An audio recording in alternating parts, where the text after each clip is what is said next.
마태복음 10장 34절부터 39절까지입니다. 내가 세상에 화평을 주러 온 줄로 생각하지 말라. 화평이 아니요 검을 주러 왔노라.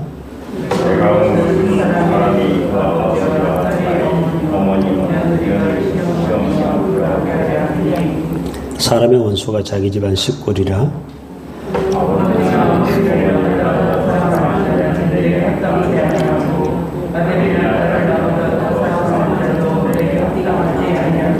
또 자기 십자가를 지고 나를 따르지 않는 자도 내게 합당하지 아니하니라.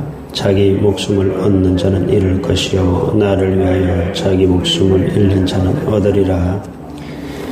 예수님께서 이런 말씀을 하셨습니다. 내가 세상에 화평을 주러 온 줄로 생각하지 말라. 화평이 아니요 검을 주러 왔노라. 내가 온 것은 사람이 그 아버지와 딸이 어머니와 며느리가 시어머니와 불화하게 하려 함이니 사람의 원수가 자기 집안 식구리라. 우리는 화평을 좋아하고 또 평화를 좋아하죠. 또 화평을 추구해야 되고 평화를 추구해야 합니다마는 그러나 무조건적인 화평은 무조건적인 평화는 절대 안 됩니다.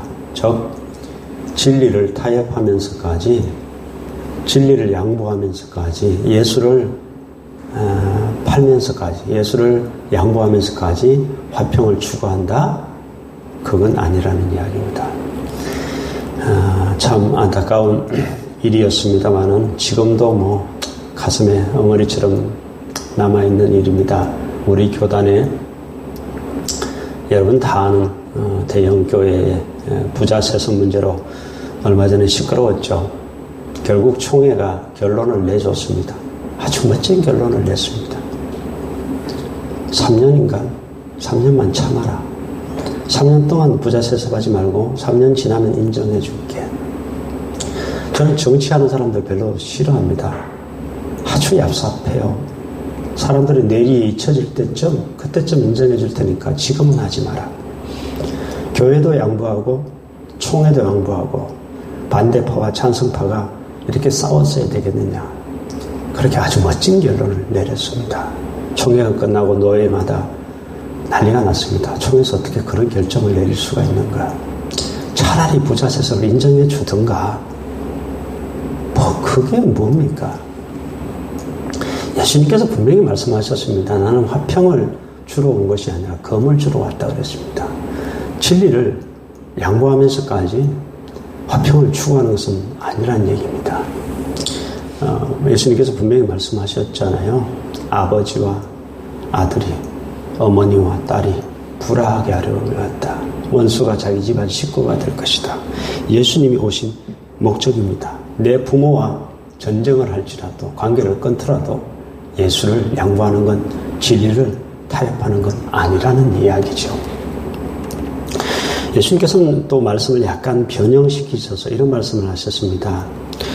아버지나 어머니를 나보다 더 사랑하는 자도 내게 합당하지 아니하고 아들이나 딸을 나보다 더 사랑하는 자도 내게 합당하지 아니하다라고 말씀을 하셨죠.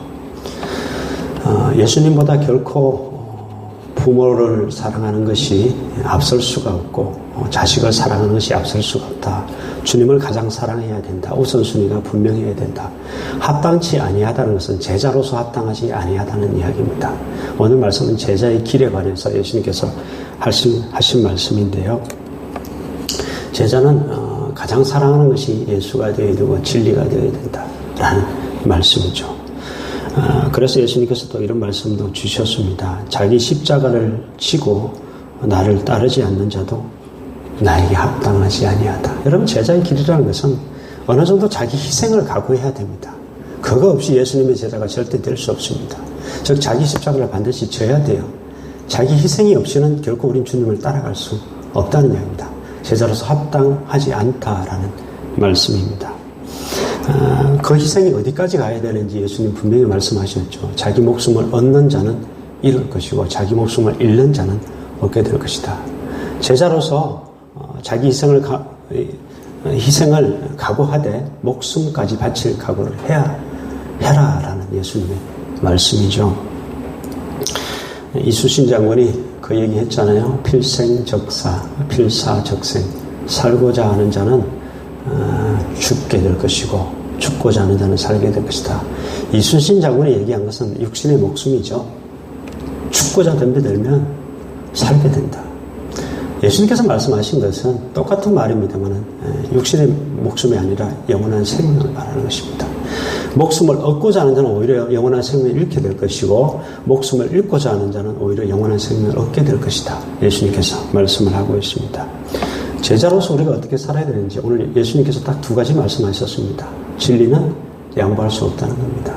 그것이 관계에 가족과의 관계, 혈연 관계의 단절이라 할지라도 절대 양보할 수 없다는 것이고요. 두 번째는 제자의 길은 희생을 각오해야 된다. 목숨까지 바칠 그 생각을 해라. 그리고 나를 따르라 라는 예수님의 말씀이죠. 루마니아의 그 프로레스코라는 목사님이 공산당에 붙잡혔습니다. 감옥에 들어가서 모진 고문과 박해 속에 예수 모른다고 하면 살려줄게, 풀어줄게. 그러나 죽을 정도로 고문을 당하면서도 예수를 모른다고 부인할 수 없었습니다. 결국 안 되니까 공산당이 11살 된 그의 아들을 붙잡아왔습니다. 아들이 눈앞에서 고문당하고 거꾸로 매달리고 코에 뜨거운 물을 들이붓고 아들이 죽어가는 모습을 보니 목사님이 결국 흔들렸습니다. 안 되겠다. 내가 예수를 모른다고 부인해야겠다. 그렇게 말해야 되겠다라고 생각하는 순간 아들이 이런 말을 내뱉습니다. 아버지, 저는 배신자를 아버지로 모시고 싶지 않습니다. 조금만 참으십시오. 그 이야기를 듣고 끝까지 예수를 부인하지 않았다라는 이야기가 전해져 내려오고 있습니다. 여러분, 제자라는 것은 혈연 이 관계까지도 여러분 끊을 수 있는 자가 사실 제자가 될 자격이 있죠. 물론 이 아들이 더 대단한 거죠. 이 아들이 더 대단한 것입니다. 또한 희생까지도 우리는 각오해야 됩니다. 저는 목사로서 우리 아이들한테 미안한 게 많습니다. 못해주는 것도 많고 가장 못해주는 것은 시간을 같이 많이 못 보낸다는 것. 다른 젊은 부모들처럼 여행을 데리고 간다거나 자주 그러지 못한다는 것이 미안하긴 합니다만은 그러나 우리 자식들이 커서는 그래도 이 길이 복된 길이었다라는 생각을 하지 않을까 그렇게 위안을 삼습니다. 여러분, 제자라는 절대 희생 없이는 제자가 될 수 없습니다. 평안할 때 누가 예수 못 믿습니까? 누구나 예수 믿을 수 있습니다. 잘 되면 왜 누가 예수 못 믿습니까? 그러나 힘들 때, 고난이 있을 때도 끝까지 예수를 믿을 수 있는 자. 여러분, 힘들다고 포기하면 다 잃어버리는 것이고요. 힘들어도 끝까지 믿음을 붙들면 다 얻게 되는 것입니다. 왜 우리가 제자의 길을 가야 되고 예수를 끝까지 붙들어야 됩니까? 그 길이 오히려 세상을 잃어버리는 것 같고 관계를 잃어버리는 것 같고 내 목숨을 잃어버리는 것 같지만 오히려 생명을 얻는 길이고 천국을 얻는 길이기 때문에 그렇습니다. 오히려 그것이 얻는 길이다. 그래서 우리가 그 길을 가는 것이죠. 여러분 모두가 이 제자의 길을 걸어갈 수 있기를 주의 이름으로 축복합니다. 기도하겠습니다. 하나님 아버지, 주님께서 말씀하신 이 제자의 길을 우리도 걸을 수 있도록 도와주시고 오직 진리를 양보하지 아니하고 또한 목숨까지 각오하고 주님을 따라갈 수 있는 참된 주님의 제자들 되게 하셔서 영생을 얻고 또 주께서 우리에게 약속하신 그 모든 것을 결국 얻는 삶이 될 수 있도록 주님 축복하여 주시옵소서. 사랑이 많으신 예수 그리스도 이름으로 기도드립니다. 아멘.